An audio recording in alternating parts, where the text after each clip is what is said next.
Hey, Lyoko Warriors, this is Captain Yeet here for you for another CodeLyoko episode review. This is going to be CodeLyoko Season 2, Episode 25, titled Revelation Redo. So let's get into it. At the very end of the episode review, I'm going to be going over what I'm going to be doing for Seasons 3 and Season 4 for this redo saga. I'm also go over what I'm going to be doing for the original CodeLyoko reviews back in 2021, 22, and 23. So please stay tuned for that at the very end of the video when I'm done reviewing this actual episode.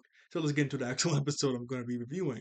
So the actual episode starts off with a theme song, obviously. After the theme song, we go over to all the local warriors inside of Sector 5, and Alita's getting a bunch of data from the Xana iPad. So whilst he's doing that, Xana's sending a bunch of monsters, specifically mantises, to attack them. The Lyoko warrior is able to hold them off just long enough for Alita to get what she needs. They get on their vehicles, and they fly the heck out of there. They have to get out there really quickly. After that happens, we jump cut to everybody inside the computer room, and Jeremy, he is ecstatic. He goes, this information, all the data that you got, is amazing. I mean, I got enough data here to actually decode the diary of Frank's Hopper. That is amazing. Are you kidding me? Because we can decode the diary, we can probably be able to make an antivirus for Alita. That's what? I mean, it's celebration time. The only problem with that is Alita says, well, we're going to decode the diary. There's only one big problem. We're going to need a large sum of energy in order to do that. So we're probably going to need to activate a tower, maybe even two towers to do this. Yumi goes, I don't know. The last time we activated the tower, it didn't go so well. You know Xana hates when we mess with his toys. That is true, but this is the only way we're going to be able to decode the diary, so we're going to have to activate a tower.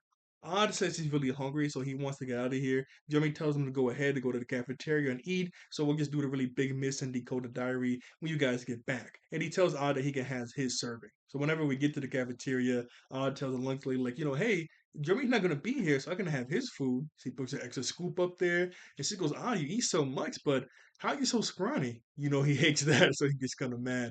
Then we go over to Odd, Orc, and Alita sitting down at the lunch table, going over the averages. So Odd average is a 75, and Orc average is a 73. I mean, not the only why, the only reason why Odd is so much higher is because he got a few extra points. Well, it's really only two extra points, it's not a few, but two extra points because of art. Now they ask Alita what is her average, and she says 93 point something, and they seem really surprised. I'm like, you already know she's like super smart. Like her nickname is Mrs. Einstein. They know she's super smart because they seen her do all the smart stuff just like Jeremy. So I don't know why they're that surprised about that. But she goes, what? Oh no. The only reason why my thing is so high is because of math. But Ori goes, no, there's no way. You must be doing well in all your classes. I mean, that's amazing, even though you're not really. Oh, no. I'm sorry. I didn't mean it. She goes, no, it's okay. It's okay. I know that I'm not really human, but it's kind of weird. I felt like I've actually been here before. Isn't that kind of weird? And Anna goes, it's just an odd effect. Once you meet me once, it's like you know me your whole life. Or it goes, yeah, Mr. Odd Effect. You got something on your nose. There's a bunch of mashed potatoes on his nose. So he has to wipe it off. And then we jump cut to them walking outside, walking and talking. And then Odd, he gets a phone call. Well, not a phone call. He gets a text message. And I'm like, what? Okay, so this next scene is kind of dumb. So the text message is from an unknown number. And it's a girl saying that she wants to meet up with Odd in the forest. And Odd goes, okay, I'm going to go meet this girl. You what? Is smoking? Like, what is wrong with Odd? Now, if it was a case to where I forgot the episode name. Remember the episode to whenever I was texting that one girl online, he didn't know who it was. At the end of the episode, it revealed to be Sissy, but he didn't know who it was at first. And now it was her texting him. Okay, then maybe. But a completely unknown number, you're not talking to anybody, and they're telling you to meet you in the forest. What? That makes no sense. Odd is kind of stupid. I mean, I know it's odd, but still, this is kind of dumb. Like, what are you doing, Odd? You shouldn't be going out there. But he goes, okay, we're gonna go out there and meet this mystery girl, acting like Scooby. I got a bag of hamburgers. Just going to the deepest, darkest part of the forest where no one can hear or see you. Okay, just replace the bag of hamburgers with a girl, and he is going all in. And while Otto's walking away, I do find this line kind of funny to where Oryx says, your love life is like a soap opera. He goes, oh yeah, your love life isn't complicated?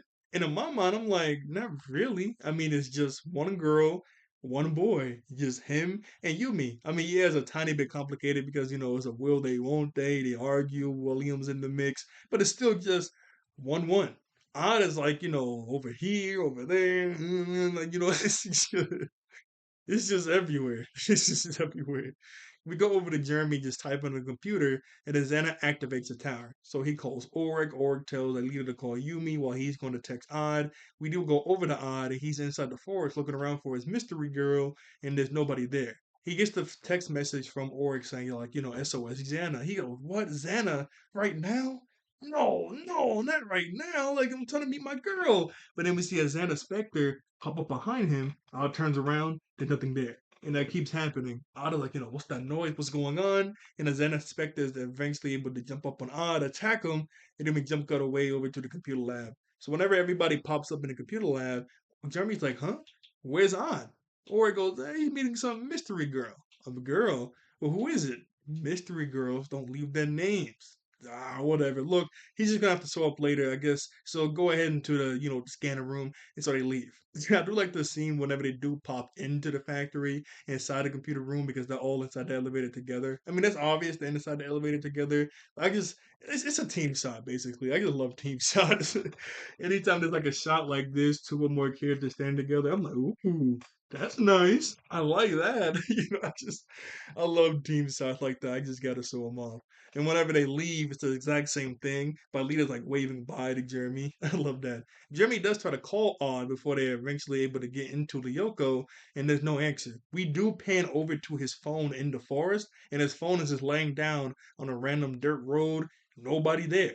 He's like, whatever, okay. And so everybody makes it to Lyoko, and then Odd shows up like 5, 10 seconds later. He goes, huh? Oh, hey, Odd, what happened? I got caught up.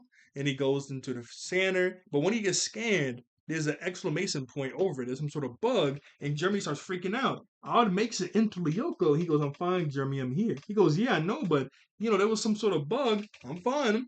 I'm here. Okay. Now you can tell that something's odd was wrong. I mean, something's odd with wrong. Something's wrong with odd. Sorry. You can tell that something's wrong with odd because whenever he does get into the scanner to get scanned, he's like looking kind of weird. He's like, not acting like regular odd. And then whenever he gets into Lyoko or everybody else, everybody even notes on odd is acting weird. He's sounding really robotic. His eyes are really big. But they just kind of chalk it up to, I guess, that whole mystery date thing he had in the forest didn't go so well. So they're like, yeah, I guess it's whatever. And so they go into their vehicles, they fly over to the tower. Alita gets into the tower to start the process to decode Frank's Opera's diary. And when that happens, Xana sends three monsters at them. And so they're like, okay, let's get ready. But Odd turns his laser arrow to the side and devirtualizes Yumi and then starts to fight Oric. And he's like, what's going on? So Oric's yelling like, hey, Xana took control of Odd. This is really bad. Like Jeremy's really confused because Xana shouldn't be able to do that because they have that layer of protection from getting scanned every day. Well, not every day, but scanned all the time. So how is this happening? Obviously, he doesn't know. But Odd is attacking him right now, so he definitely took over the Odd or something. Okay, I'm back. Sorry. So while this is happening, I do like the scene whenever Xana starts to shoot his laser arrows at Oric because he has an unlimited supply. He's just constantly shooting these laser arrows, and Oric has to constantly block them. Then he has a bunch of laser shots popping up behind him from the three tarantulas. So yeah, it's a lot. It's a lot going on that Oric has to handle. So eventually he runs over, grabs the overbike, and flies away because he can't handle Xana plus three tarantulas. Like this is just too much. We go over to Odd, and he's trapped inside a giant hole with a grate at the very top that's nailed down shut. Xana turned on a faucet off to the side that's filling up the hole that he's in, so he's going to drown if he's not able to get out, and the water's up to his feet. He tries to climb out of the hole. I know there's like a giant grate at the top, but he has to try something, but there's like barely any gripping room. There are some grips he can grab onto, but they're like this tiny, so he's like grabbing it with the tip of his fingers. He's trying, then he slips and falls back down. This is bad. This is getting really, really bad. Then we go back over to Oric flying away from Xana, and then Jeremy's trying to think to himself, what in the world is going on? And then he puts two and two together. Okay, that's not the real Odd. That has to be some sort of like polymorphic clone. He doesn't specifically say back in Xana's Kiss, the episode. Obviously, he's not like fourth wall breaker, but just like back in Xana's Kiss, whenever Xana made that one clone that can constantly change his shape, that's what Xana made, and he put that into the scanner. So yeah, you're not fighting the real Odd. Well, where's the real Odd? Obviously, they don't really know. So Yumi runs outside to go find Odd. We go over to Odd really quickly again, and the water's getting up to his knees, and this is bad. It's like coming up more and more and more, and he's screaming for help. So when we go back over to Lyoko, this is starting to get kind of bad because oh no, actually I do want to mention this one joke before I mention what's happening. So like I said, Oryx flying away on his overbike. He goes, "Oh, Xanatar's a tailgater. He's worse than Sissy." I found it pretty funny. So what's happening right now is that Zen is trying to take over the tower to gain the data of Frank Stopper's diary. But not only that, if he gets access to the tower, he's going to get access to the diary, but he's also going to get access to everything that Jeremy's ever put inside the supercomputer. All of their weapons, all of their gear, all of their vehicles, everything. Even like the sensitive data that he put in there in like a secret secure subspace in the inside of the supercomputer. Zen is going to have access to all of that. That's bad. That is really, really bad. Now you might say, Captain Yeet, why doesn't that leader just stop the process of the the whole gaining or decrypting the diary? See, it does try to do that, but it's too far gone. It's taking up too much energy in order to stop it. And it's kind of funny too that whenever he does still try to stop it, even though it's taking up too much energy, it's just a really big stop button. It's just a really big button that says stop, and she's constantly clicking it, but it's not working. Oh, Jeremy, it's not working. It's not working. So this is bad. So Org has to hurry up and get his butt back over to the tower. But he's like, what am I supposed to do? Cut the wires. I never really thought about the wires that much until this episode. But yeah, those gigantic wires you always see that's like just digging into the environment in whatever sector that you're in, and they're also connected to each tower. He goes, cut the wires because that will make like the tower that lead us inside of a separate link. I guess Xana's like not controlling the tower, but I guess he's going through the wires that's connecting to the tower, and that's how he's like corrupting it. But if you cut the wire, he wouldn't have an access point again to the tower. That's what you have to do. Now those wires are really big and really thick. Like those are some really thick and big wires, but you have to try something. You have to try something because if you get all that data, that's game over. So okay, so Orc's flying back over to the tower. Now, when this is happening, we do go over to Yumi. She's walking around trying to look for odds. She can't find them. Now, Jeremy's able to track his phone, and he says that sorry, so many characters. Jeremy is able to track Odd's phone and says that okay, Odd is in the northeast section of the forest. He goes, oh, the northeast section. That's where the Hermitage is. Okay, I'll go over there. And runs away. I'm not gonna lie. If you use words like northeast, west, south, or whatever to me, ah, sorry, Odd, you a lost cause. I'm not gonna know where to go. Tell me what direction, left, right, whatever. Tell me the Hermitage. Just tell me go to the Hermitage. Okay, I know how to get there. Don't say east, west, anything like that. I'm not gonna know where to go. I'm not gonna know where to go at all. That is going to be bad if you do that. Please don't do that, Jeremy. Odd is going to be lost. That's going to be lost for all eternity. Anyway, we go back over to Oric, and when we go back over to him, he finally makes his way all the way over to the tower. He jumps off his overbike and rams it right into. Oh, I want to show this one really cool scene when he's blocking a bunch of shots behind him. But he throws his overbike and it explodes and it takes out one tarantula. He jumps on another tarantula, stabs it, takes that one out. There's a third one, but he doesn't try to fight it. He goes straight towards the wires, cocks back his arm. He's about to cut the wire, but then Xana Odd pops in, starts to fight him again. Now, this next scene had me cracking up as a kid. It's not even that funny. Whenever I see it nowadays, whenever I rewatch CodeLyoko, I chuckle a little bit. But man, I was on the floor. I was on the floor whenever this was happening. This scene is so funny to me when I was a kid. So whenever Xana Odd tries to attack Oric, Oric tells him, "Give it up, Xana. Odd have never been able to beat me, not even once." So Xana just looks at him and he transforms into Oric. And when he does that, he goes, "Huh?" Oh, well, okay then. Well, that changes things. That's it. And it's kind of the way his head moves when he says that what makes me chuckle even now. But when I was a kid, was, this was like one of the funniest moments in my life. Like I gotta think back to like I was like watch this for the first time as a kid. I'm like, yo, why was this so funny to me? That's all he does right there. Everything I just saw, that's all he does. That's it. And so Xana and Oryx have to fight while he's in his Oryx form. Then we go back over to Odd, and it's getting worse. The water's up to like his chest now.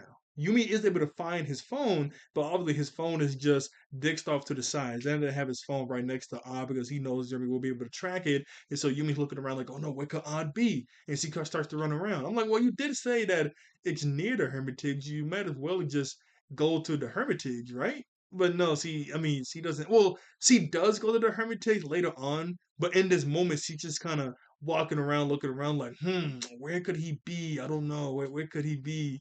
Like, like, go to the Hermitigs. You said it was near the Hermitigs. Here's the scene I was talking about whenever Alito was like pressing the stop button. It's not working, Jeremy. What are we gonna do, Jeremy? It's just a big old stop button. It's like, Jeremy, it's not working, Jeremy. He's just pressing the stop button. So we go back over to Org fighting Xana, and these guys are going crazy. So they're fighting near the tower at first, and then eventually the tarantula that's behind Org starts to shoot some lasers. So Org's like, okay, I can't fight right here. The tarantula's gonna shoot me in my back.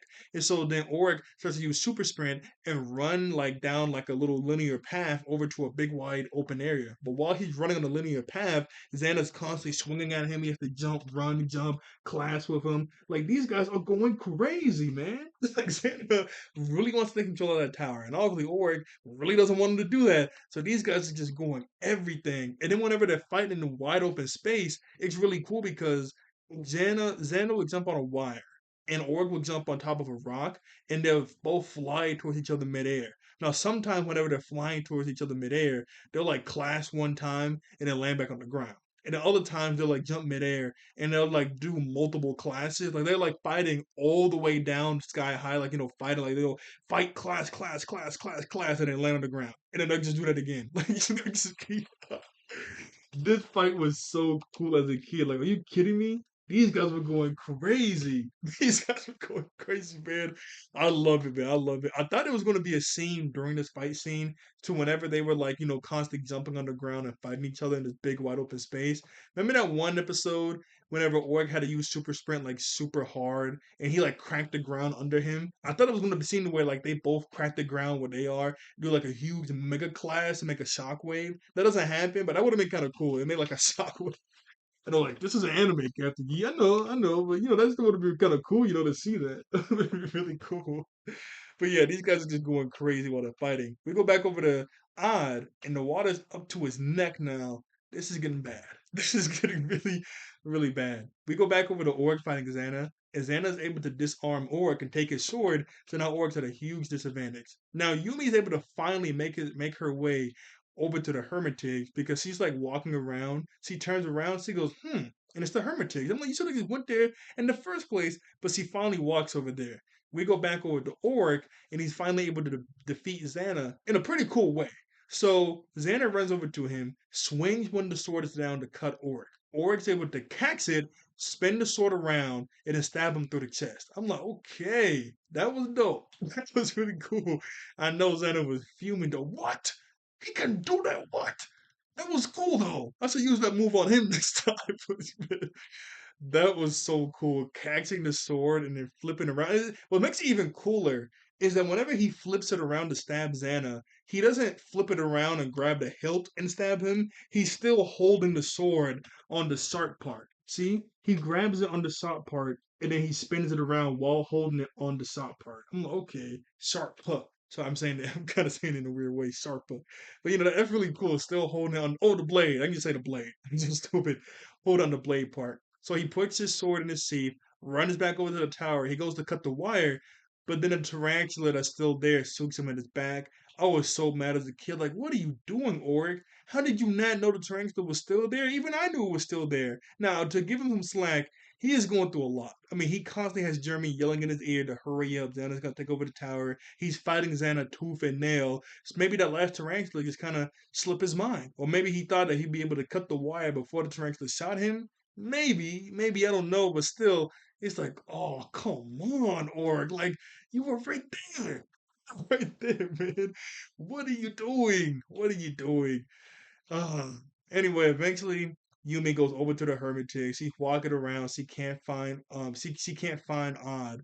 And then Odd, he's able to scream. Now the water gets all the way to the tip of the hole, and Odd has to use every ounce of his strength to push his mouth through the water and scream out for Yumi. And Yumi doesn't hear that. The only way she was able to find him was because this is like kind of wild. The only way she was able to find him was because there's like a bunch of water on the ground because of the faucet going crazy, and now the hole is like overflowing. So she's stepping in water. She's looking around like, what the heck was all this water coming from? And she turns around and she sees the hole. I'm like, what?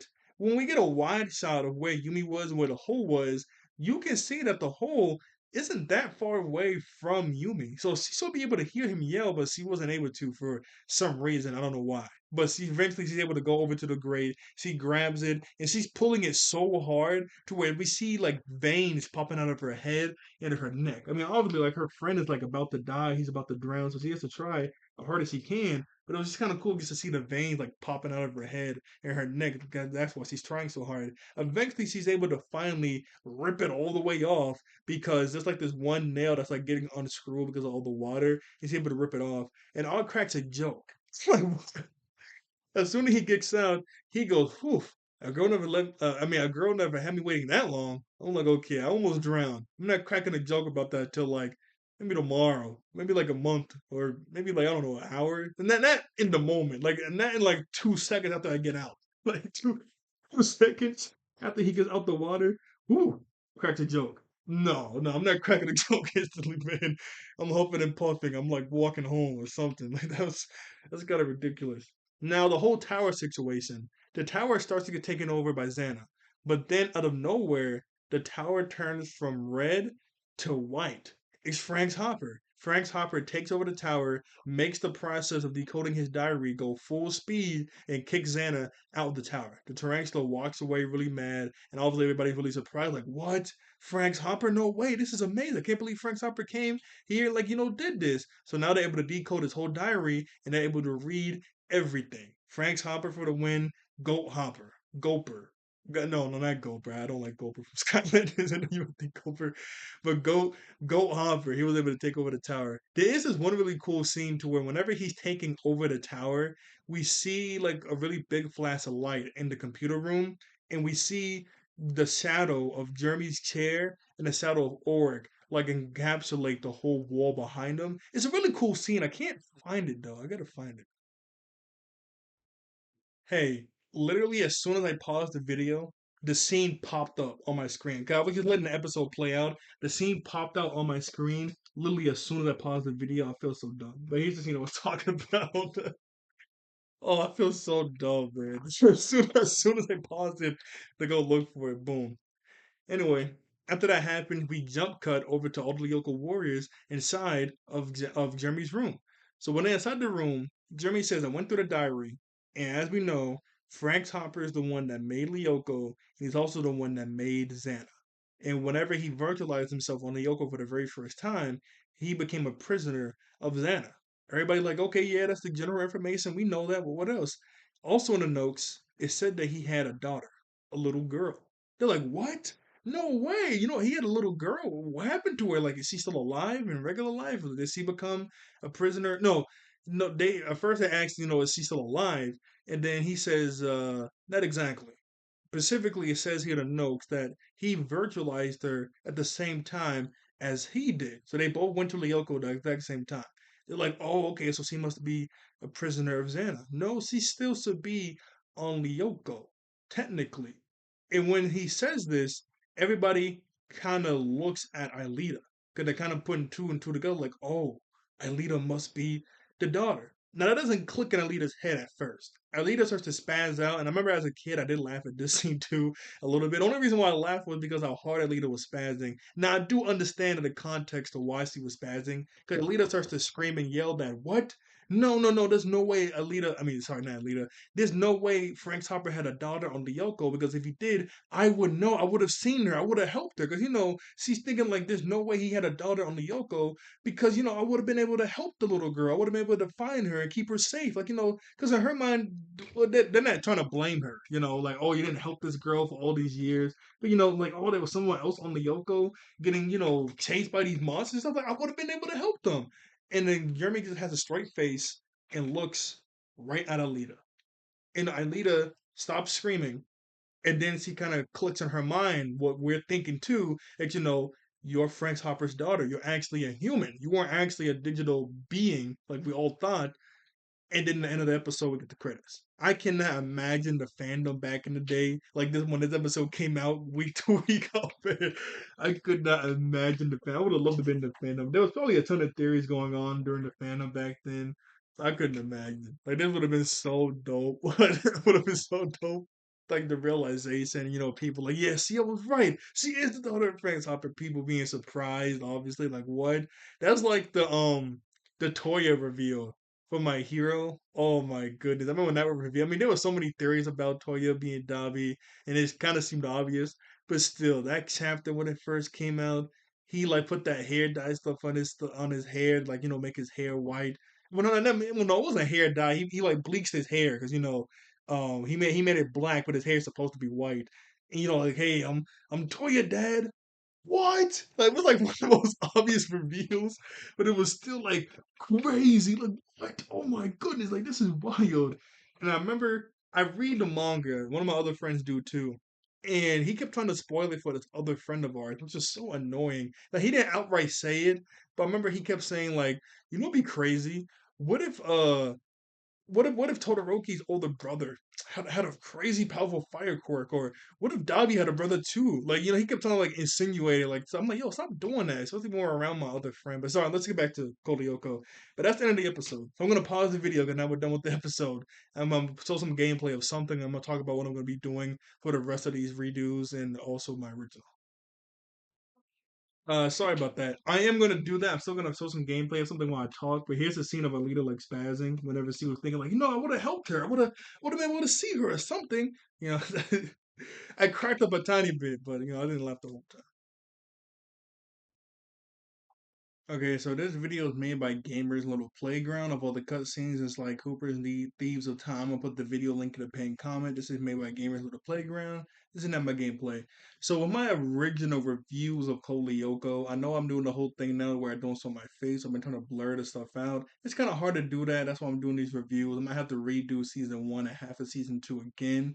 But with part of season two and some of season three, it's a little wonky because I was living with my cousin back in 2022 when I was doing those reviews, and my cousins were so up in the background of videos. Also, their family photos was in the background too. I don't think they really wanted those family photos and stuff to be in the background and stuff, and also them to be in the videos too, because they would jump out the way and anytime they would be in the background of my stuff. And the videos has been up for years, and oh, it's not fair to them. So I'll probably either private or delete those videos. I know I said I was gonna keep them up just in case somebody can find some sort of enjoyment from them. But since I'm not showing my face and also since they were showing up in the background, they didn't actually be. Yeah, I'm probably just either private them or delete them eventually. Not right now, but probably in the next week or so. I also said the same thing on my Avatar video when I did a Blind Bandit. But I was also thinking I'll probably just say it again on Lyoko because probably different people watch me for Avatar and different people watch me for for CodeLyoko too. So just in case there's two different like communities that watch me for that, I'm just gonna bring it up here. And with season three and four, my original plan was just to do season one for the redo. But then after I redo season one, I was like, I might as well do redo season two because season two episodes are a little wonky, especially since I was living with my cousin at the time. But then I'm like, maybe I should redo seasons three and four because season three and four aren't completely bad like my first two seasons when I first were doing these, but they're not exactly that good. I did get a lot better in seasons three and four, but sometimes I did look a little wonky. Other times I was trying to I just didn't look too good. And now since I'm trying to to my face, that was like the original place to do that. There were like one or two episodes I did want to redo in season three anyway. It will be kind of weird to only do like those one or two episodes in season three and not the whole season. I know one episode specifically I need to redo is the Pretender because it's like low volume on that one. Like it kind of messed up the audio, and it's always nagged me for all these years. So I need to redo that one. The rest of season three, I guess I can redo two and season four. The only problem with that is season four is 30 episodes, season three 15, and I need to redo Glitch Text. I know I'm doing a lot of redo stuff, but I really do need to redo Glitch Text because a lot of those episodes I never actually finished. I only got either halfway through the episode or near the end, and my old camera couldn't record for that long, so it would cut off. And I upload a video anyway. You guys deserve better content than that. I know those reviews get good views, but still, you guys need better content than that. So I need to redo all of Glitch Text so I can actually do it in an actual complete way and I just have like half the episodes cut off and other half episodes don't cut off. Like that's inconsistent. That's weird. So I need to do better with that. I need to do a lot better than what I was doing. So yeah, that's about everything I have there. So I probably will redo seasons three and four for this. And then the old episodes I'm gonna probably either private or delete. And it looks like I found a way to really I don't know. It's hard enough just blurring out my face in some old videos. Sometimes I have to blur out the whole video, but blurring out my face plus all the pictures in the background plus anytime my family members walk into that's a lot. That's a lot. Unless YouTube gets like a new feature on their editor to where it's like the one of those like Galaxy phones to where you use to where like you just click on a specific part of the photo or whatever and it just goes away completely. Like unless unless they get a feature like that in the editor, yeah, I doubt it. I highly doubt it. I highly doubt I can blur all that. That'd be a lot to do. But that's everything I have for you guys today. So I don't worry. I'm gonna show the last shot of the CodeLyoko something on the screen. But I'm just gonna go ahead and set the outro here. So like, share, and subscribe. I see you all later. Thank you all for watching. I thank you all later for women human beings, and I see you all next time. Hope you all have a God bless day/night. So now let me pause the video. Okay then. Bye bye.